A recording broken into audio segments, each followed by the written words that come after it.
Cenk, if you were the British Prime Minister, who would you not let in?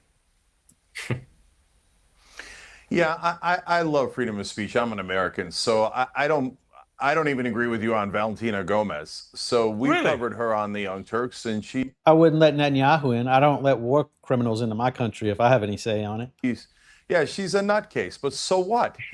She's here in America right now, and is everybody going crazy? Has she affected the whole country? No, no. So she has terrible ideas about how awful Muslims are, and she's terribly bigoted. But so what? So then it's super easy to defeat her in a debate. So look, this isn't about Yep. any religions, Jews, Muslims, etc. Everyone in different religions have completely different points of view. To categorize people as thinking a certain way because they're Jewish, for example, or as Valentina does because they're Muslim, is by definition absurd. Ben Cohen from Ben and Jerry's is one of the greatest fighters for peace movement in America. He's, adamantly against what the government of Israel is doing. So this generalizations are absurd, but let us deal with it. People that are in media and on shows like this where we discuss things and debate things.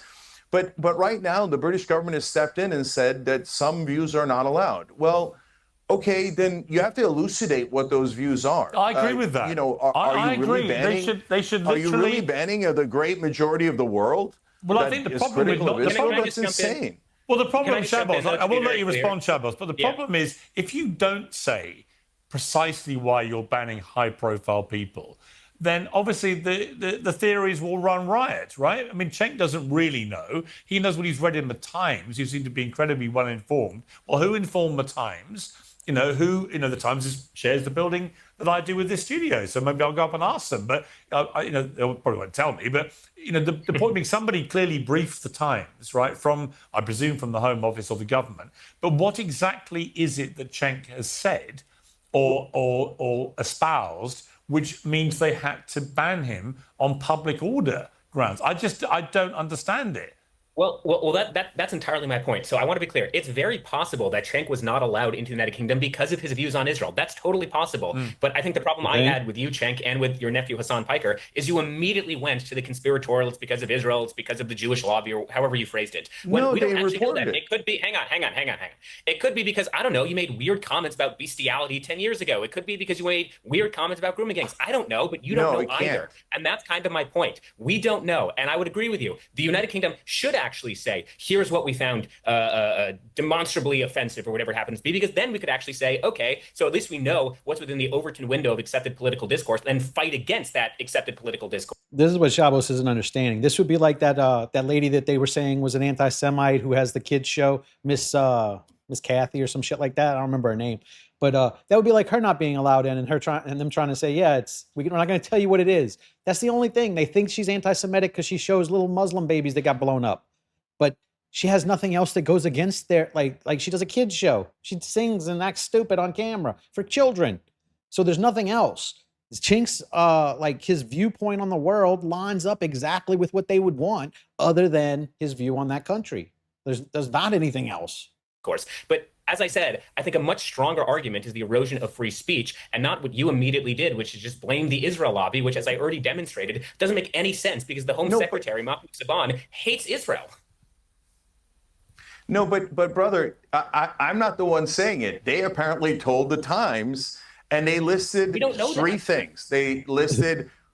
No, but I do know that it's in the article. It's like so. I mean, I know you it's could in the say that the article, Times is but we don't lying and know they made it up.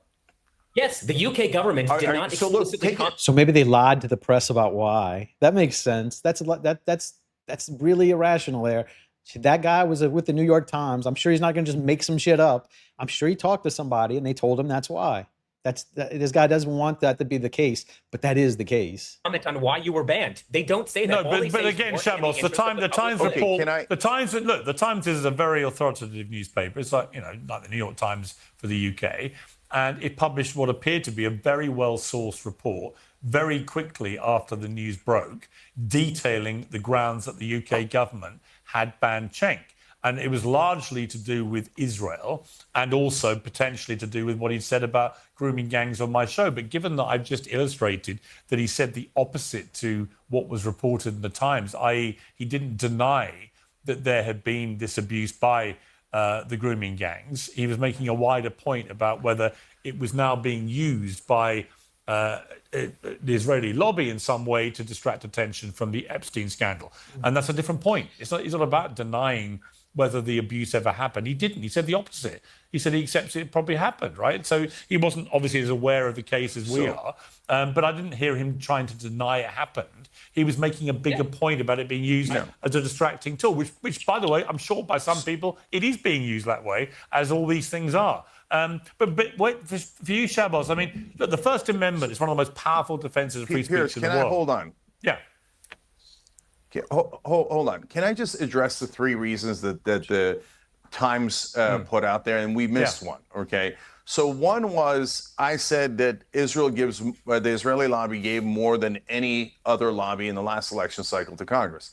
That is an empirically correct statement. So, and by the way, the Times said it was incorrect. So the Times is incorrect. The British government is incorrect, and anybody can verify that. So then the second one was the grooming gangs, where they said I said that they don't exist, and you just showed tape of me saying they exist. So then the British government is lying about that if the Times is correct. And then the third reason that I don't know if it was connected to the British government or the Times just threw it in there as a character assassination, was about some blogs that I wrote where I was joking about myself, which they didn't clarify at all. And so then you make, and those are 30 years old. So then you go, okay, wait, is this just a character assassination? Because I've been in the UK so many times since those 30 years for those have who passed. didn't see that, what were the jokes? Yeah, so I'm going to clarify that and the one that Shabbos alluded to. So in a blog I wrote about 28 years ago, I was kidding around about how I couldn't get girls in South Beach and how the genes of poor, women must be poorly designed if I can't get women in South Beach. It was a joke about myself. Right. And so, by the way, the New York Times, Times of London, et cetera, have never clarified that it's a joke. And it's an abomination that they mislead people like that.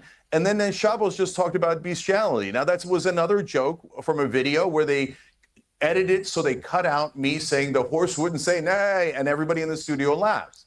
And so since they cut that out, they have been smearing me with that for literally a decade straight. But again, I didn't get banned from coming into the UK all of those years. These are all attempts at character assassination ex post facto. So now that makes it even worse, because why did the British government lie about me?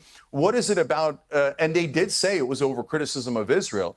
So if they don't clarify, they're just sending out an advertisement to the world. Don't come to the United Kingdom. I'm not. We will ban you. We won't even tell you why we ban you, other than the fact that generically we don't like your opinions of Israel. And Shabbos can say that it's absurd, except that's literally the only thing that they have said to the newspapers as to why I was banned. So if it's absurd, take it up with the British government, not me. But that's my point, because that's not true. The British government has not publicly commented on it. All they had said is that you and your nephew are not good for the public service in the United Kingdom. Is it because of your views on Israel? Probably. Well, no, I think it's more. How does he know they haven't? Like someone there spoke to someone with the news, like the newspaper agent that wrote the article. So someone has made a statement. And this guy can't prove they didn't, because the guy at the time says they did. From that, Shabbos, because look, but hang on. Yeah, but the Times hasn't reported this out of nowhere. They've reported it because they've been briefed by the Home Office this is the reason. Here's yes or no. Has the British government taken a public or official statement on Cenk Uygur? The answer is no. We can speculate as to what it is, and I would probably agree it has to do with Israel. But again, you're missing the much broader point that there has been a. So believe Shabbos. Don't believe the head of the organization that just wouldn't let him in. Don't believe them. Believe this little curly-haired guy. Erosion of free speech in the United Kingdom. You have staunchly pro-Israel activists, including pro-Israel Jews, who are routinely banned from the United Kingdom. You have a United Kingdom government that, as policy, wants to recognize, in fact, has recognized a state of Palestine against all of Israel's objections, have continued to fund the United Nations Relief Works Agency, again, against all the objections of the state of Israel. They have sanctioned Israeli ministers. They have weekly hate marches. They have terrorist attacks against Jews almost on the weekly at this point. So to say it's part of the Israel lobby, I'm saying is demonstrably not true. And yes, Cenk and I, we should be in the United Kingdom going at each other's throats on Lebanon and Iran and tariffs and Epstein or whatever. But so I agree, he should be there. It was wrong for the United Kingdom to do this. But when you simply focus on the, everything is run by Israel, it's all a conspiracy, we don't know that. It might be, but again, the British government doesn't actually have an official statement on this matter. Should they? Probably, but So again, until the government comes out and confesses, then we don't know what's going on, right? Okay. you're ignoring the fact that so Okay. many other people have also been banned from coming into the United Kingdom, which I think is the real story, not Cenk Uygur and But his they nephew. haven't Which, been. Yeah, okay. last But, point. okay, Hassan Piker. okay, but Hassan they haven't been example. banned. Yeah, but people haven't been banned because they're supportive of Israel. That's not been the reason they've been banned. It's normally to do with You're other proving my things they've point. done. There is no reason. You're proving my point. There is no officially stated reason because it's arbitrary, it's subjective, and it's stupid. But to say it's one thing over the other, in fact, Cenk, you were tweeting before the Times article even came out. So all I'm saying is none of us actually know. We can probably suspect why it is, and I would agree with you. But ultimately, the bigger problem here is being completely ignored. That you have a Labour government led by Keir Starmer that has cracked down on free speech, that is arresting its own citizens for Facebook posts. I think the Online Safety Act, the Communications Act of 2003 were terrible pieces of legislation. And again, the United Kingdom is something that brought free speech to the world. The concepts brought by John Locke and Edmund Burke and the Magna Carta are needed now more than ever. And that's why, again, as someone with British ancestry who has family living in England, that's why I'm so appalled at the state of the United Kingdom today. But if you have someone like Valentina Gomez, Cenk, who you've defended, I was surprised to hear you say that, because she's tried to be a politician. She's run for office. She is advocating for all Muslims to be thrown out of the UK, for example, right? And she wants to come to the UK and take part in a march led by Tommy Robinson. And we know that is her position. And we have, 5 million Muslims in the UK. And I would say her presence, given her position of throwing every Muslim out of Britain because they're Muslims, and the disgusting things she then says about Muslims, why should we let her in? I mean, Because it looks like you're hiding it. When you hide shit, it makes people think that it's automatically true. If you let her come in and debate those ideas, you can show that she doesn't make much sense, can't you? And if you can't, then maybe she's right. I don't know. I don't even know this girl. I would say, obviously, if you advocate violence, I think we would all agree on that. But I'm surprised that you would think that that may not be a criteria to stop someone coming in, given her obvious potential by saying that to whip up genuine hatred against all Muslims. Look, I would answer, so what? I mean, there's tons of people who whip up hatred against Muslims. I would argue that almost all of American mainstream media whips up hatred against Muslims. They call us terrorists, and when Israel does 100 times worse, they say that they're a moral army and a democracy. They've kept 5.5 million Palestinians as their prisoners for 58 years in a brutal dictatorship they run in the occupied territories. They're not a democracy at all. So, okay, the mainstream media has been painting Muslims as the bad guys, and how dare they seek their freedom from the Israelis? They're disgusting terrorists. So I would say the New York Times and CNN and ABC and all those outlets have been horribly bigoted against Muslims, but I wouldn't want to ban them. Look, I believe in freedom of speech. I'm not at all threatened by Valentina Gomez's ideas. Her ideas are comical, bigoted, and easy to defeat. So the minute you ban something, you say, well, that idea is hard to defeat. I'm really worried about that idea, so I don't want it to be in the public sphere. No, I believe in putting it all out there and get the battle of ideas going, and it's super easy for people who are right to win. And by the way, how many times have you been to the UK in your life? I think I've probably been there about 3 times, twice to give speeches at Oxford, and then at least one other time. And never had any problem? 3-4 times. No, that's why I went to the airport, and I thought initially that it was a bureaucratic snafu, because I was like, well, this can't be true. That doesn't make any sense. And I already had an existing visa. And so, Shabbos keeps saying that you can't put it on Israel, but I'm not the one who did. The Times did. The Times says the British government told them it's because I criticize Israel. So either the Times is lying or the British government is doing something quite, terrible. Well, Shabbos, let me ask you, Shabbos, terrible for Britain. Shabbos, in April, the UK government banned Kanye on the grounds that his presence would not be conducive to public good. The same argument used against Cenk over his history of anti-Semitic comments, which are pretty indisputable.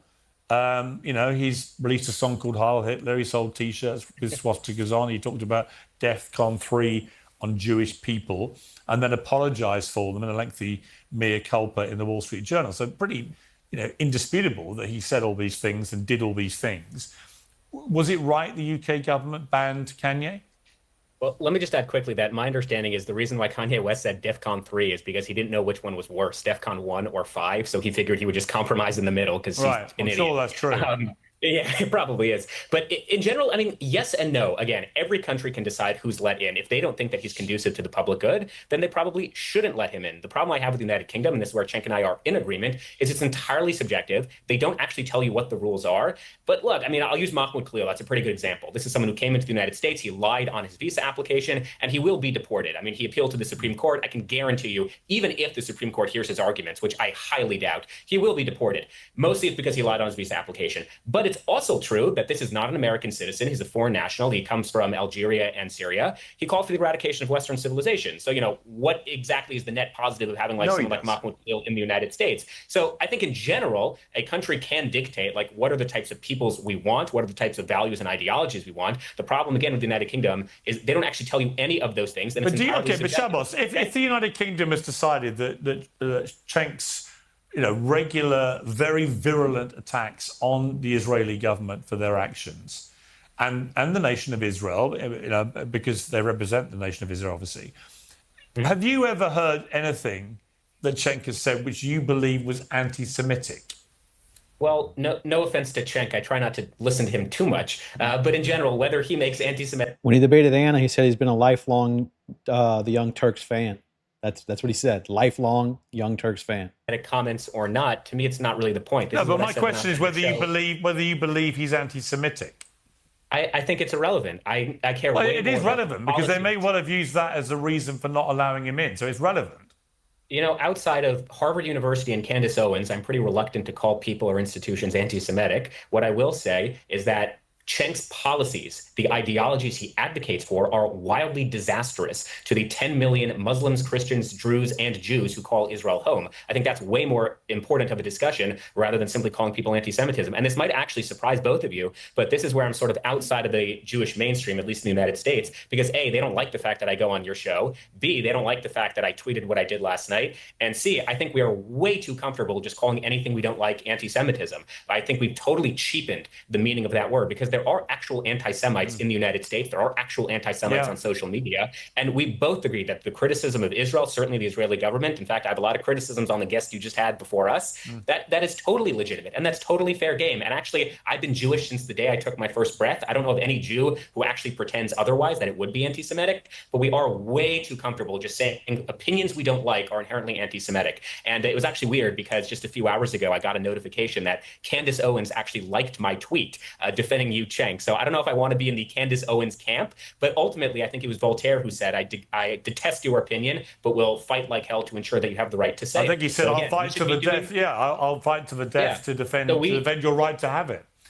So we should be doing this debate, talking about the substantive issues, Israel, Gaza, America in London, and I look forward to it. And if there's anything I can do to amplify the fact that the United Kingdom is taking American citizens and forbidding them from entering the country, then Cenk, I mean this genuinely. I know you probably don't like me, and I know Anna doesn't like me, but I mean this genuinely. Please let me know what I can do to help, because this is not just a United Kingdom problem. It's not just an Israel-Gaza problem. It is a problem affecting Western civilization, where people, especially young people, don't know how to have conversations or debates anymore. They just silo themselves in these dumb echo chambers, and anything they don't like is racist or anti-Semitic or homophobic or Islamophobic. It's stupid. I completely agree. I agreed with everything he just said. The only difference is he'll go and support everybody who wants to shove this shit down our throats here. Like, he supports all the politicians who fucking put it in place in Florida. He supports all the politicians that are trying to get that around the country where you can't even criticize that country. Like, he will support them, and then he'll just go on these shows and act like, yeah, I don't support that, but you support everyone who does that. So it's just as bad. Agree, and I absolutely applaud what you've just said. I do. I think it's intellectually honest. And I think the key thing that I judge people now, well, are you intellectually honest? Are you prepared to be critical of your own side at all? If you're not, you're intellectually dishonest. You're just part of a tribe where honesty doesn't matter. I mean, Cenk, what's your reaction to what Shabbos said? So look, I appreciate him standing up for freedom of speech, and I appreciate him not doing the thing that unfortunately a lot of supporters of Israel do. The minute you criticize Israel, they say, "Oh, I've got 28 different tropes That's it. You cross one of the tripwires, so that's it. You're an anti-Semite. I've canceled you, etc. I do disagree with him on a number of things, though. Mahmoud Halil isn't guilty of any of the things that he said. And oh, look at that. Yet another critic of Israel banned by yet another Western government. I'm sure it's all a coincidence. Come on, nobody believes it's a coincidence. You could say that all day long. We all know that, especially, look, I don't know much about the British. Hold on, Shabbos. I don't know much about the British government except what they've done to me. But the U.S. government is overwhelming. You can't support boycott, divestment, and sanction of Israel in over 30 states in America because they've passed absurd laws, some of which they sign in Israel, not even in America. It's just preposterous, saying you're not allowed to disagree with the government, a foreign government. We've given them over $300 billion. They've given them 94% of Congress. They're the number one donor to Biden and Trump. It goes on and on. They have overwhelming control in this country. It isn't Jewish people, because remember, 63% of Jewish Americans don't even agree with this current Israeli government. And some of the best fighters for peace are Jewish. But does Israel and the Israeli lobby have enormous control? Of course they do. And look, guys, it's so overwhelming, because Shabbos last week in a debate with Anna Kasparian, my co-host on the Young Turks, she said proverbially, oh my God, shoot me in the head. And Shabbos said gladly. Now, I assume he was, no, but that's on tape. Hold on. I mean, let's assume that Shabbos was kidding and et cetera. He can speak for himself in a second. But if I had said that about Shabbos or anyone else, the British government would pounce and the American government would pounce and media would pounce. And you go, look at that. He's calling for the murder of someone else. Funny, Shabbos was still allowed in the country after threatening something like that, huh? When Shabbos says it, nobody even noticed, because there's such a wildly different standard for people who support Israel and people who oppose Israel. And if you're denying that, you can deny that, but everyone has eyes and ears. Your most essential command could be to ignore what we see with our eyes and what we hear with our ears, but it's not going to work. We all see the massive, massive double standard.